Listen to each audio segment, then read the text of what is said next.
إن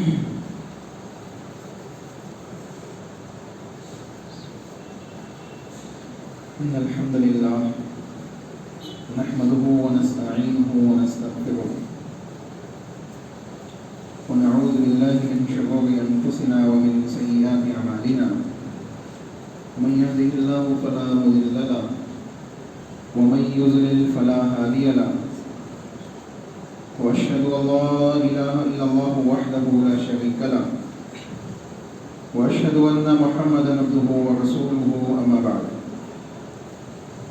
فإن خير الحديث كتاب الله وخير الهدي هدي محمد صلى الله عليه وسلم وشر الأمور محدثاتها وكل محدثة بدعة وكل بدعة ضلالة وكل ضلالة في النار. وقال الله تعالى في كتابه المجيد فأعوذ بالله من الشيطان الرجيم بسم الله الرحمن الرحيم اقتربت الساعة وانشق القمر. وقال في موضع آخر لقد كان لكم في رسول الله أسوة حسنة.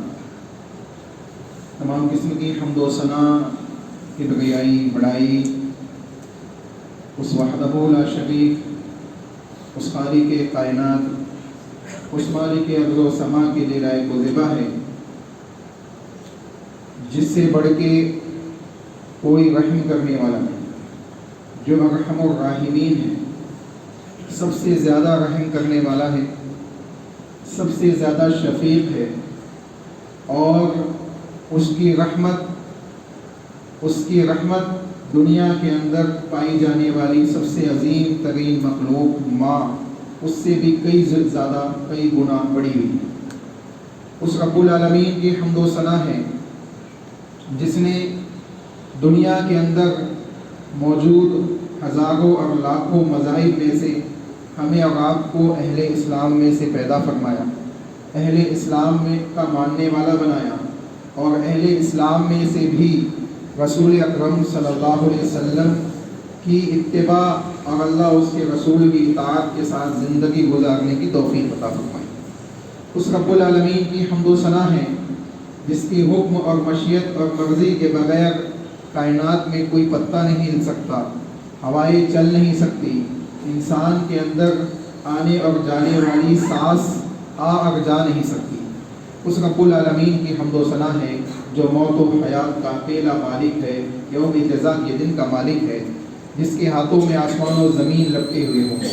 سبحان اللہ و بحمدہ سبحان اللہ العظیم۔ انگنت درود و سلام ہو انبیاء کی مقدس جماعت پر، خصوصاً سید المرسلین رحمت للعالمین جناب محمد رسول اللہ صلی اللہ علیہ وسلم کی ذات گرامی پر۔ اللہم صلی علی محمد وعلی آل محمد کما صلیت علی ابراہیم وعلی آل ابراہیم انک حمید مجید۔ اللہم بارک علی محمد وعلی آل محمد کما بارکت علی ابراہیم وعلی آل ابراہیم انک حمید مجید۔ ایک مومن کی زندگی جب وہ ایمان کو مانتا ہے، اسلام کو مانتا ہے، تو اس اونٹ کی مانند ہو جاتی ہے جس کی نکیل، جس کی رسی اس کے مالک کے ہاتھ میں ہوگی۔ ایک مسلمان کا معاملہ ایسے ہی ہوتا ہے، جب وہ اسلام کو قبول کرتا ہے تو گویا اس نے اس بات کی گواہی دے دی ہے کہ وہ ان باتوں کو فالو کرتا چلا جائے گا جس کو اللہ رب العالمین نے اس کو حکم دیا ہے، یا اللہ رب العالمین نے اس کے رسول کے ذریعے اس تک پہنچایا ہے، یعنی اللہ اس کے رسول کی اطاعت کے ساتھ زندگی گزارے گا۔ اور دوسری جانب ایک انسان کی مثال یا اس کی زندگی کے اندر اتباع رسول کی مثال آپ اس انداز سے بھی سمجھ سکتے ہیں کہ ایک انسان صبح اٹھتا ہے، اپنی گاڑی اپنی بائک پر کک مارتا ہے اور اس کو لے کے نکلتا ہے۔ تو جب لے کے راستے میں نکلتا ہے تو سامنے کچھ لوگوں کو دیکھتا ہے تو اس کو اشارہ کر رہے ہیں کہ آپ کی گاڑی کی ہیڈ لائٹ سٹارٹ ہے، اس کو بند کر لیجیے۔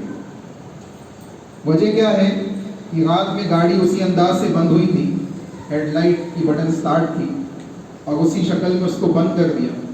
صبح ہوئی، جب اس کو لے کے نکلا تو اس کی ہیڈ لائٹ اسٹارٹ ہے۔ اب اشارہ کرنے والا یہ بتانا چاہ رہا ہے کہ اللہ کے بندے، یہ چھوٹی سی ہیڈ لائٹ جو تم نے ابھی جلائی ہوئی ہے اس کی حاجت نہیں ہے۔ کیوں؟ کیونکہ اللہ کا بلند سورج بلند ہو چکا ہے، جس کو اللہ رب العالمین نے طلوع کیا ہوا ہے۔ اس کی روشنی سے کائنات کی ہر شے منور ہو چکی ہے، ہر شے روشن ہو چکی ہے۔ اب اس چھوٹی سی لائٹ کی حاجت نہیں ہے تو اس کو بند کر دو۔ تو مومن کی زندگی کے اندر رسول اکرم صلی اللہ علیہ وسلم کی حیثیت ایسی ہی ہے جیسے آسمان میں بلند ہونے والے سورج کی، کہ جب یہ بلند ہو چکا ہے، اس کائنات کے اندر مبعوث کر دیا گیا ہے، اس کائنات کے اندر بحیثیت رسول بھیج دیا گیا ہے، تو اب کوئی دوسری لائٹ اور دوسری روشنی اور دوسری ہدایت یا دوسری شخصیت اس کے لیے آئیڈیل نہیں ہو سکتی۔ آئیڈیل ہو سکتی ہے تو صرف اور صرف محمد رسول اللہ صلی اللہ علیہ وسلم کی شخصیت۔ جیسے اس سورج کے بلند ہونے کے بعد کسی گاڑی کی ہیڈ لائٹ، چھوٹی سی ہیڈ لائٹ اسٹارٹ کرنے سے انسان کو یہ معلوم نہیں پڑتا ہے کہ وہ اسٹارٹ ہے بھی یا نہیں ہے، سامنے سے بتانے والا اس کو بتاتا ہے کہ یہ اسٹارٹ ہے، اس کو بند کر لے۔ ٹھیک ویسے ہی رسول اکرم صلی اللہ علیہ وسلم کی بعثت کے بعد، اللہ کے نبی کے مبعوث کیے جانے کے بعد کسی دوسرے کی اتباع کے ساتھ زندگی گزارنا انسان کے لیے سوائے گمراہی کے کوئی دوسری چیز نہیں۔ چنانچہ انسان کو چاہیے کہ وہ اپنی زندگی کی اصلاح کرے۔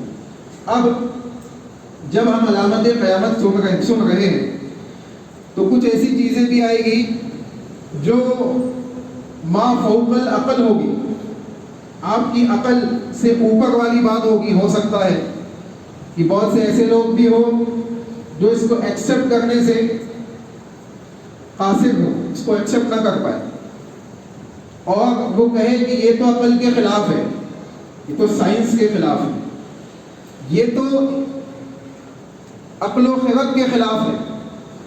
لیکن کچھ لوگ مومنانہ صفات والے بھی ہوں گے، کچھ لوگ وہ بھی ہوں گے جو ابو بکر صدیق رضی اللہ تعالی عنہ کی جماعت کے اندر شامل ہوں گے، کچھ لوگ وہ بھی ہوں گے کہ جیسے ابو بکر صدیق رضی اللہ تعالی عنہ نے ابو جہل کے قول کے اوپر تصدیق کی۔ جب ابو جہل نے آ کے کہا کہ ایک شخص ہے جو مجنونانہ باتیں کرتا ہے، وہ کہتا ہے کہ میں رات کے چند حصے میں مکہ سے بیت المقدس تک گیا اور بیت المقدس سے آسمانوں کی سیر کرایا، اور یہ رات کے چند حصوں کے اندر معاملہ طے ہو گیا۔ یہ عجیب و غریب بات ہے۔ اے ابو بکر، کیا آپ اس بات کی گواہی دو گے؟ حضرت ابو بکر صدیق رضی اللہ تعالیٰ عنہ کی صداقت اور مومنانہ زندگی دیکھے، کہتے ہیں کہنے والا شخص کون ہے جس کے سلسلے میں تم یہ بات بیان کر رہے ہو؟ وہ شخصیت کس کی ہے؟ کس نے کہا ہے یہ بات؟ ہاں، آپ کے ساتھی، آپ کے دوست، آپ کے نبی محمد رسول اللہ صلی اللہ علیہ وسلم نے یہ بات کہی۔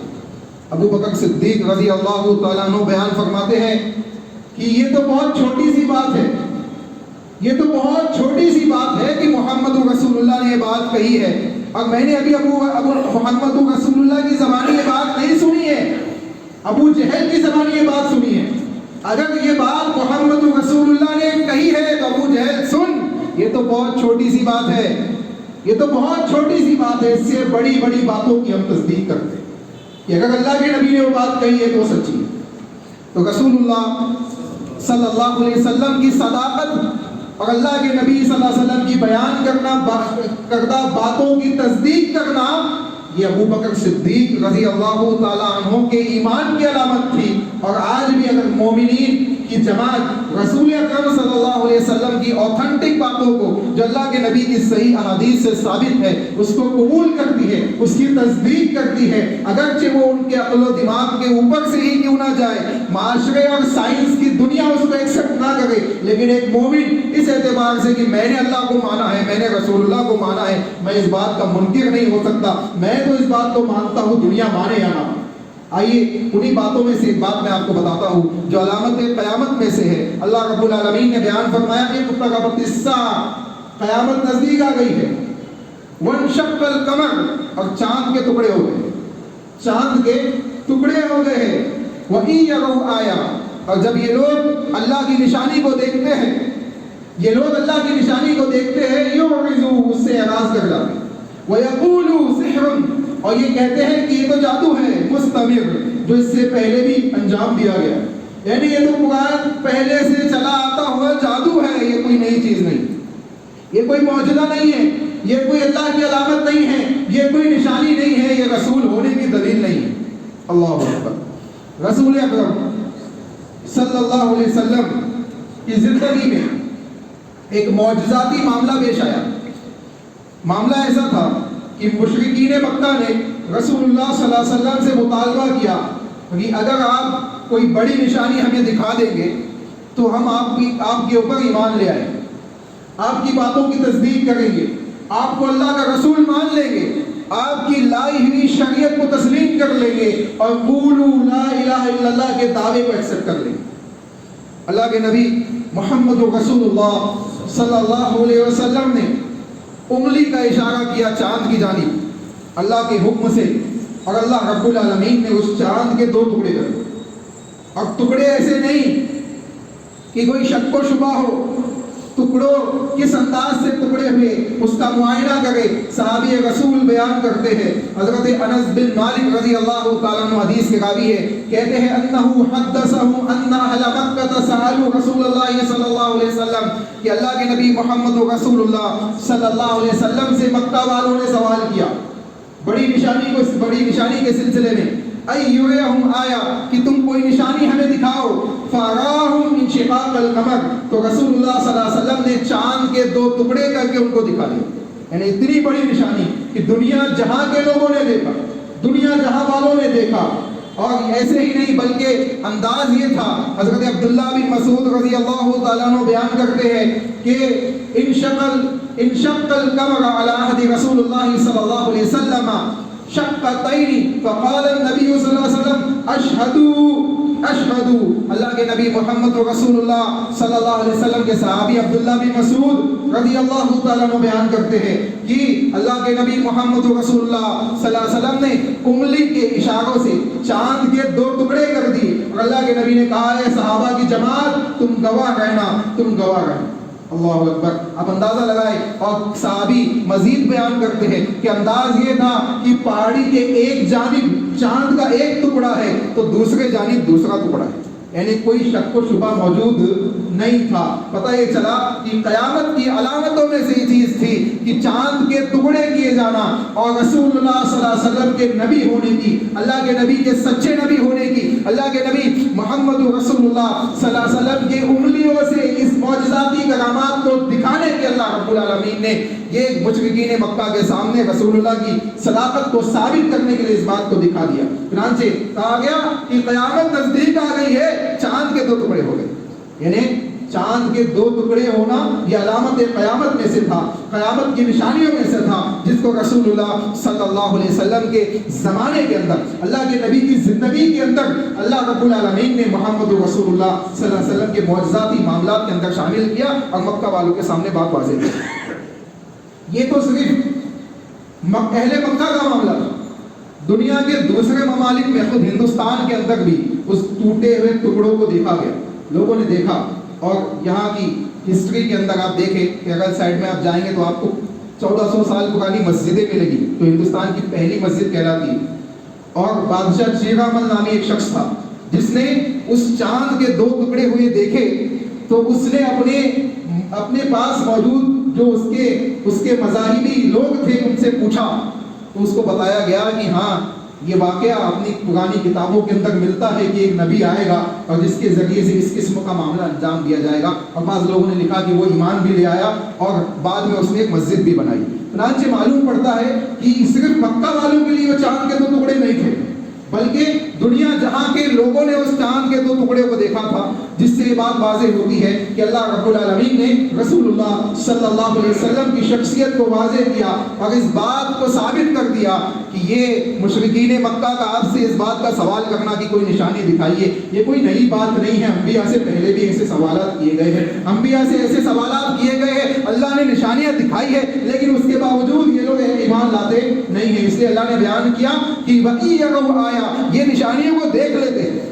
نشانیاں ان کے سامنے بیان کی جاتی ہے، لیکن یہ اعراض کر جاتے ہیں، وَيَقُولُ سِحْرٌ، اور کہتے ہیں کہ یہ تو جادو ہے، یہ تو جادو ہے جو پہلے سے چلا آ رہا ہے۔ حضرت موسیٰ علیہ السلام نے جب اپنا عصا پھینکا اور وہ عصا اژدہا بن کے تمام جادوگروں کے رسیوں کو نکلتا چلا گیا، تو جادوگر تو سمجھ گئے کہ یہ جادو نہیں ہے، یہ معجزہ ہے، وہ ایمان لے آئے۔ لیکن اہل فرعون اور فرعون والوں نے اس کو جادو کہہ کے ٹال دیا، اس کو جادو کہا، اور حضرت موسیٰ علیہ السلام کی بات کو نہیں مانا۔ اسی طریقے سے حضرت عیسیٰ علیہ السلام کی زندگیوں کا جائزہ لے، جب ہاتھ لگاتے کوڑی کو اللہ شفا دے دیتا، جب کسی برس کی بیماری والے کو ہاتھ لگاتے اللہ شفا دے دیتا، نابینا جو پیدائش کے اندھا ہوتا اس کو بھی حضرت عیسیٰ علیہ السلام کے ذریعے شفا مل جاتی۔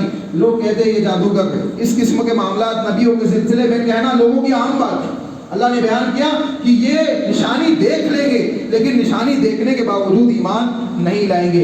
انسان کو چاہیے کہ وہ جب نبی کی صداقت اور نبی کے معجزات کے ذریعے اللہ رب العالمین جو نشانیاں دکھاتا ہے وہ نشانی واضح ہو جائے، تو اس زمانے کے اہل مشرکین، اہل کافرین کو چاہیے کہ وہ ایمان کے اندر داخل ہو جائے اور اس نبی کی تصدیق کو بجا لاتے ہوئے اپنی زندگیوں کی اصلاح فرمائے۔ چنانچہ یہ علامت قیامت میں سے تھا کہ چاند کے 2 ٹکڑے ہونا، اور آج سائنس اس بات کی گواہی دیتا ہے کہ کسی زمانے میں چاند کے 2 ٹکڑے ہوئے ہیں۔ اس بات کی گواہی سائنس بھی آج دیتا ہے۔ چنانچہ یہ تیسری علامت تھی جو چاند کے 2 ٹکڑے کے طور پہ بیان کی گئی۔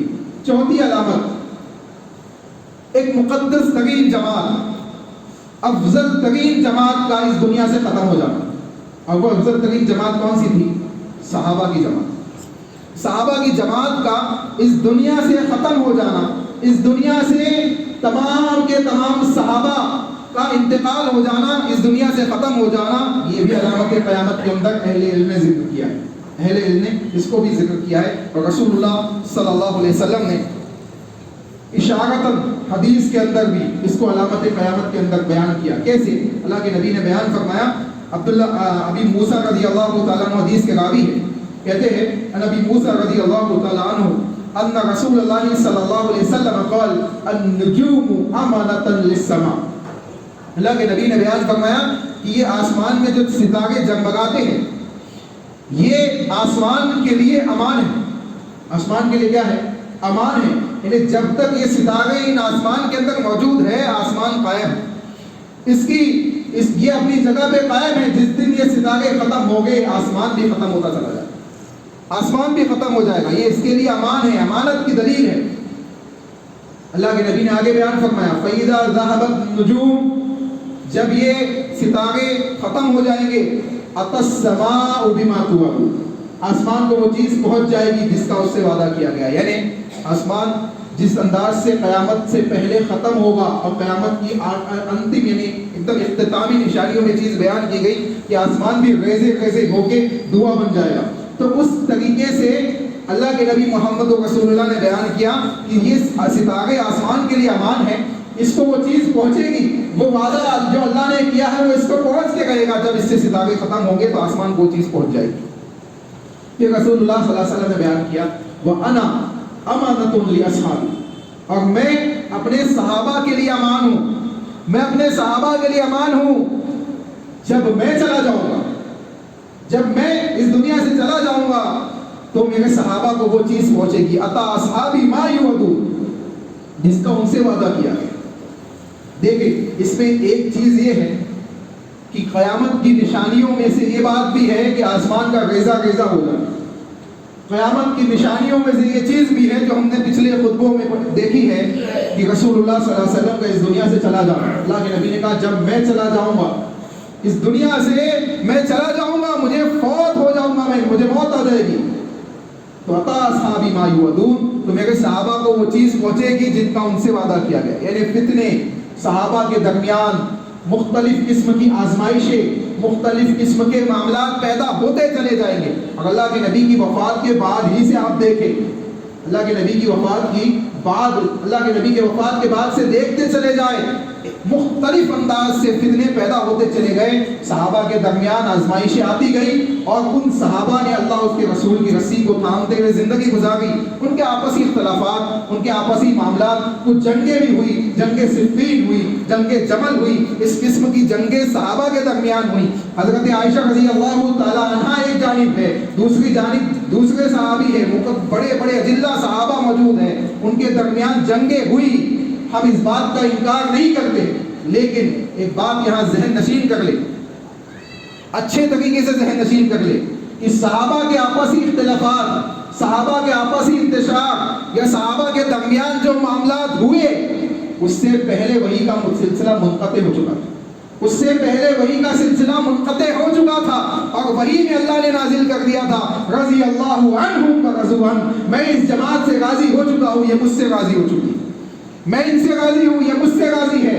اب جب اللہ ان سے راضی ہے, وہ اللہ سے راضی ہے, اگر ان کے درمیان کوئی معاملہ ہوا ہے, ان کے درمیان کوئی جنگیں ہوئی ہیں, ان کے درمیان اختلافات ہوئے ہیں, تو میرا اور آپ کا یہ معاملہ نہیں ہونا چاہیے کہ میں اپنی زبان ان کے خلاف کھولوں, میں اپنے دل میں ان کے لیے بغض و حسد رکھوں, میں کسی کو حق پہ اور کسی کو ناحق پہ ثابت کروں. بلکہ میرا معاملہ تو یہ ہونا چاہیے کہ جنگ صفین کے ایک جانب جو جماعت تھی وہ بھی میرے صحابہ ہے, دوسرے جانب جو جماعت تھی وہ بھی میرے صحابہ ہے. جنگ جمل میں ایک جانب جو جماعت تھی وہ بھی میرے صحابہ, دوسرے جانب جو جناب جو قوم تھی, جو جماعت تھی وہ بھی میرے صحابہ ہے. ان میں سے کسی کے سلسلے میں بغض, کسی کے سلسلے میں حسد, کسی کے سلسلے میں فتنہ میری زبان پہ نہیں آ سکتا. میں سب کو مقدس مانتا. ان کا جو اختلافی معاملہ تھا, جو آزمائشیں ان کے درمیان آئی, ان کا حساب اللہ لے گا. اللہ نے ان کی رضامندی نازل کر دی ہے. اگر میں اپنی زبان کھولوں گا تو میرا ایمان بگڑ جائے گا, میں اپنی زبان کھولوں گا تو میرا ایمانی معاملہ بگڑ جائے گا. کیوں؟ کیونکہ یہ صحابہ وہ ہیں جن کے سلسلے میں رسول اللہ صلی اللہ علیہ وسلم نے بیان فرمایا لا تسبوا اصحابی لا تسبوا اصحابی فوالذی انفق مثل احد ما ذهب مدہ ولا نصیفا. لوگوں میرے صحابہ کو گالی نہ دو, میرے صحابہ کو گالی نہ دو. کیوں؟ کیونکہ اگر تم احد پہاڑ کے برابر بھی صدقہ کرو گے, خیرات کرو گے, سونے کے برابر صدقہ و زکات کرو گے, تو وہ میرے صحابہ کے ایک مد یا آدھے مد تک نہیں پہنچ سکتا. تمہارا ایمان اگر آدھا مد ہے تو میرے صحابہ کا ایمان بہت بھاری. اللہ اکبر. یہ صحابہ کا ایمان تھا, اور ہم کس زبان سے, کس عقیدے سے, کس دل سے ان صحابہ کے اوپر تنقید کر سکتے ہیں. ان کا معاملہ ان کے ساتھ ہے, ان کے معاملات جو اختلافات ہوئے ان میں, ہم ان میں انگلیاں نہیں اٹھا سکتے, ہم ان پہ تنقید نہیں کر سکتے. اگر ہم تنقید کریں گے, اپنی زبانوں کو کھولیں گے, تو یقین جانیے یہاں زبان کھلے گی, یہاں سے ایمان نکل جائے گا, دل ایمان سے خالی ہو جائے گا. انسان کو چاہیے کہ وہ اپنے صحابہ کے سلسلے میں تقدس, چاہے وہ کوئی صحابی ہو, حضرت معاویہ رضی اللہ تعالی عنہ کی شخصیت ہو, یا ابو بکر صدیق رضی اللہ تعالی عنہ کی شخصیت ہو, یا حضرت عائشہ رضی اللہ تعالی عنہا کی شخصیت ہو, یا ادنا سے ادنا اور افضل سے افضل صحابہ ہو, صحابی ہو, ان میں سے کسی کے سلسلے میں تنقید کرنا یہ ہمارا ایمان اس بات کو گواہی نہیں دیتا ہے, اس بات کی اجازت نہیں دیتا ہے. اسی لیے رسول اللہ صلی اللہ علیہ وسلم نے ارشاد فرمایا, اللہ کے نبی نے بیان فرمایا اتا اصحابی ما یوعدون واصحابی امنۃ لامتی. یہ صحابہ کی جماعت امت مسلمہ کے لیے امان کی حیثیت رکھتی ہے. یعنی جب تک یہ موجود رہے گی امت مسلمہ میں اختلافات, انتشارات نہیں پیدا ہوں گے. جائزہ لے لیجیے, جب تک صحابہ کی جماعت موجود تھی, امت مسلمہ کے اندر فتنے نہیں تھے, انتشارات نہیں تھے, یہ دینی حیثیت سے ٹولی ٹولی اور گروہ میں تبدیل نہیں تھے, تقسیم نہیں ہوئے تھے. صحابہ کی جماعت جب تک تھی یہ ایک منہج پہ قائم تھے, یہ ایک کتاب و سنت پہ قائم تھے. کوئی دینی معاملہ پیش آتا تو صحابہ سے رجوع کرتے اور اپنی اس دین کی اصلاح کر لیتے, اس مسئلے کی اصلاح کرتے.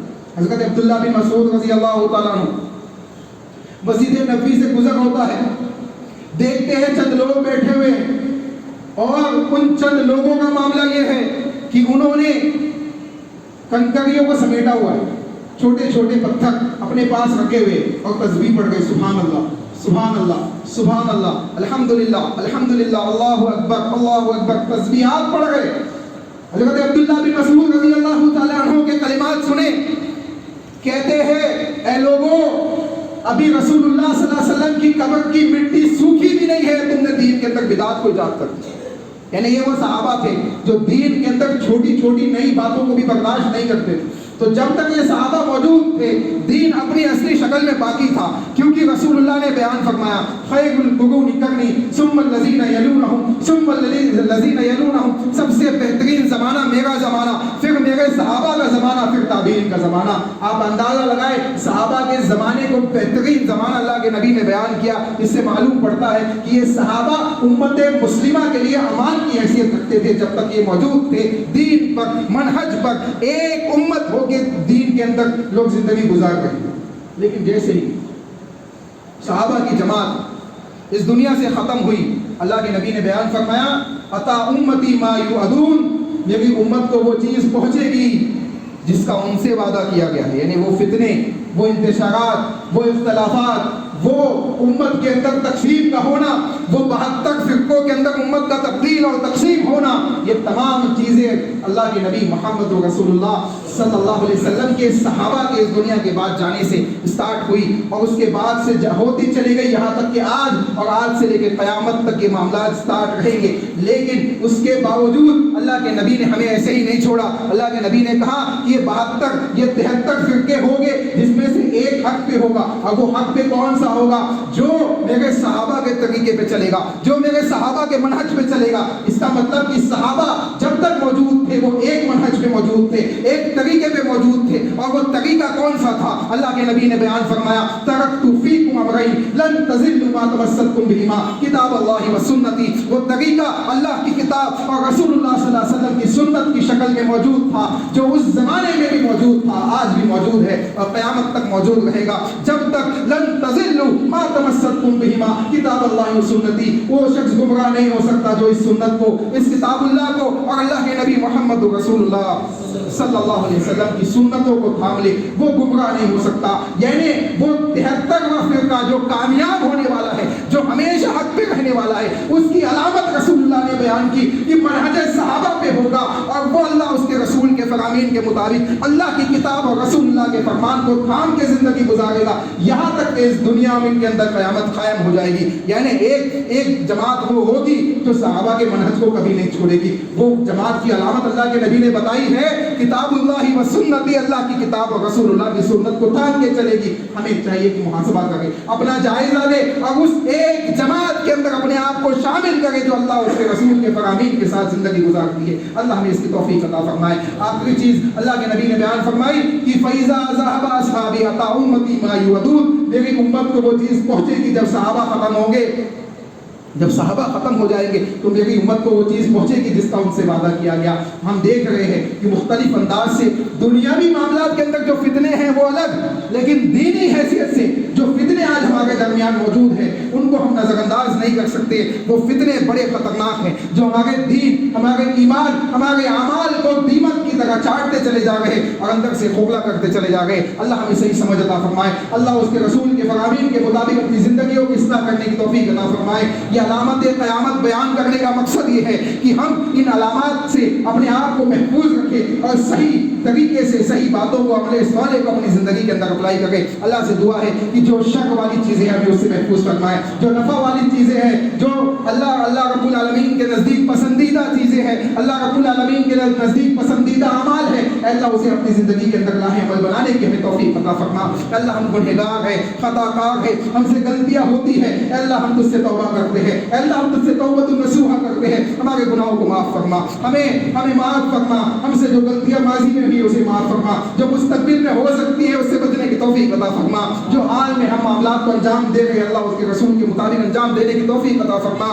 اللہ ہمیں منہج وہ اپنانے کی توفیق عطا فرما جو صحابہ نے اپنایا ہوا تھا، جس سے تو ان سے راضی ہو گیا، وہ تجھ سے راضی ہو گئے. اللہ ہم سے بھی تو راضی ہو جا، تو ہمیں بھی اپنے آپ سے راضی کر لے. اللہ ہم گنہگار ہیں، خطا کار ہیں، لیکن مالک تیرے علاوہ کسی دوسرے کو سجدہ نہیں کرتے ہیں، تیرے رسول کے علاوہ کسی دوسرے کو نبی نہیں مانتے، تیرے نبی کی اطاعت اور تیری اطاعت کے ساتھ زندگی گزارتے ہیں. اللہ ہم گنہگاروں کو معاف فرما، ہمیں اپنی زندگیوں کی اصلاح کرنے کی توفیق عطا فرما. اللہ جب ہم اس دنیا سے رخصت ہو تو حسن خاتمہ کے ساتھ اس دنیا سے جائے. جب اس دنیا سے رخصت ہو تو لا الہ الا اللہ کی گواہی دیتے ہوئے جائے. جب اس دنیا سے رخصت ہو تو نیکیوں کا پلڑا بھاری ہو. اللہ ایسے معاملات پیدا فرما. اللہ ہمارے گناہوں کو معاف فرما. اللہ جو لوگ موجود ہیں ان کو عمل صالح کی توفیق عطا فرما. اللہ جو لوگ موجود ہیں ان کو عمل صالح کی توفیق عطا فرما. اللہ جو اس دنیا سے جا چکے ہیں ان کی قبروں کو جنت کا باغ بنا. ان کے لیے عذاب قبر سے ان کو محفوظ فرما. اللہ ان کے لیے برزخی زندگی کے معاملات آسان فرما. اللہ جنت کے بستر کو بچھا. اللہ ان کے لیے جنت کی کھڑکیوں کو کھول دے. اللہ ان کے آنے والے معاملات کو آسان فرما. یہ قبر زندگی کی پہلی دنیا یہ آخرت کی پہلی منزل ہے. اللہ اس میں آسانی عطا فرما. اللہ ہم گنہگار ہیں, خطا کار ہیں, ہمارے گناہوں کو معاف فرما. اللہ ہم تجھ سے جنت الفردوس کا سوال کرتے ہیں. اللہم انا نسألک الجنت الفردوس ونعوذ بک من النار. اللہم انا نسألک الجنت الفردوس ونعوذ بک من النار. اللہم انا نسألک الجنت الفردوس ونعوذ بک من النار. اللہ ہم جنت کا سوال کرتے ہیں اور جہنم کی سختیوں سے, جہنم کے عذابات سے ہم تجھ سے پناہ مانگتے ہیں. اللہ ہم گنہگار ہیں, خطا کار ہیں. اللہ جب میدان محشر میں لوگ جمع ہو اپنے عرش کے نیچے ہمیں سایہ عطا فرما. حوض کوثر سے جام عطا فرما. سیدھے ہاتھ والوں میں ہمیں داخلہ عطا فرما. پل صراط سے آسانی کے ساتھ ہمیں جنت میں داخلہ عطا فرما. اللہ ہم گنہگار ہیں, تیری رحمت کے بغیر ہم جنت میں نہیں جا سکتے. اللہ دنیا میں بھی اور آخرت میں بھی اپنی رحمت سے ہمیں ڈھانپ لے, ہمیں اپنی رحمت سے ڈھانپ لے. اللہ رزق حلال کے جو راستے بند ہو گئے ہیں اللہ ان کو کھول دے.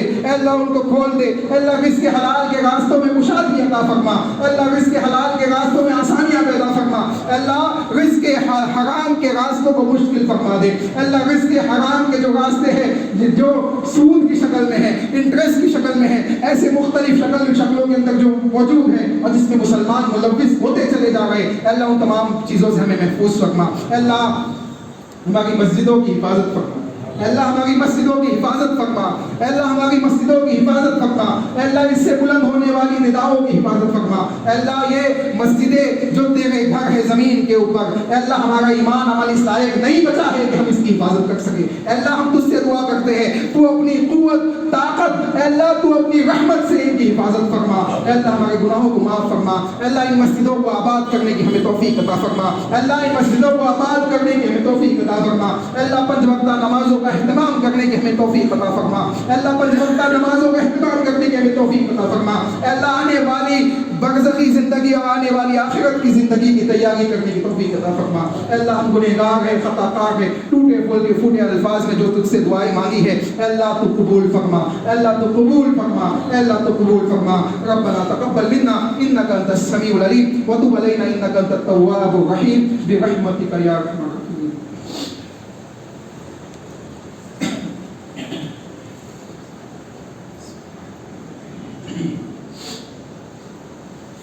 إن الحمد لله نحمده ونستعينه ونستغفره ونعوذ بالله من شرور أنفسنا ومن سيئات أعمالنا من يهده الله فلا مضل له ومن يضلل فلا هادي له وأشهد أن لا إله إلا الله وحده لا شريك له وأشهد أن محمدا عبده ورسوله أما بعد فأعوذ بالله من الشيطان الرجيم بسم الله الرحمن الرحيم إن الله وملائكته يصلون على النبي يا أيها الذين آمنوا صلوا عليه وسلموا تسليما اللهم صل على محمد وعلى ال محمد كما صليت على ابراهيم وعلى ال ابراهيم انك حميد مجيد اللهم بارك على محمد وعلى ال محمد كما باركت على ابراهيم وعلى ال ابراهيم انك حميد مجيد.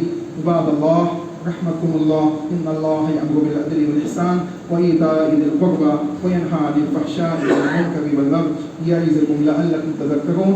قوموا إلى الصلاة.